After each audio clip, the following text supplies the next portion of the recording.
அந்த லிஸ்ட்டு எடுத்துன்னு என்ன பண்ணால் முந்தா நேற்று போனால் ஸ்கூலுக்கு போனதுக்கு எல்லாம் டீட்டெயிலாக அவங்க சொல்லி அனுப்பிச்சாங்க. என்னன்னு, உங்கள் அம்மா அப்பா போட்ட இடம், அவங்களுடைய உங்கள் வீட்டுக்காரோட அம்மா அப்பா போட்ட இடம் எல்லாமே வந்து பூத்து நம்பரு அட்ரஸ்ஸு எல்லாமே வேணும்னாங்க. சரின்ட்டு வந்துட்டான். இப்போ வந்து இங்கே எங்கள் ஊர்லேயே வந்து உக்காந்து எழுதுறாங்க. அவங்கக்கிட்ட போய் கேட்டதுக்கு அவங்க என்னன்றாங்க, உங்ககிட்ட எந்த ஆதாரம் இல்லைன்ட்டு நீங்கள் எழுதி கொடுங்க, கீழே ஃபுல்லாக பண்ணி எழுதி கொடுங்க. அதை எழுதி கொடுத்து நாங்கள் ஆஃபீஸில் எடுத்துன்னு போய் கொடுக்குறோம். கொடுத்துட்டு பிறகு அவங்க வந்து அது சரின்னு ஏற்றுக்கினா தான் ஆச்சு. அப்படி இல்லைன்னா நாங்கள் வந்து மறுபடியும் உங்ககிட்ட சொல்கிறேன்றாங்க. அப்போ அவங்க ஏற்றுக்குனா நாங்கள் ஓட்டு போடணும். அப்போ அவங்க ஏற்றுக்கலன்னா நாங்கள் ஓட்டு போட முடியாது. ஓட்டு உரிமைன்றது அவங்களா கொடுக்குறது தானே. அப்போ எங்களுக்கு கிடையாதா? அந்த உரிமைன்றது எங்களுக்கு கிடையாது. அவங்களா நினச்சி பார்த்து கொடுத்தா தான்.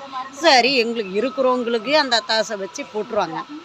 இல்லாதவங்க சின்ன வயசுலேயே தாய் தப்பனை இழந்தவங்க இருப்பாங்க. அவங்கக்கிட்ட எந்த ஆதாரமும் இருக்காது, எந்த லிஸ்ட்டும் இருக்காது, எந்த பூத்தில் அவங்க போட்டாங்கன்னு தெரியாது.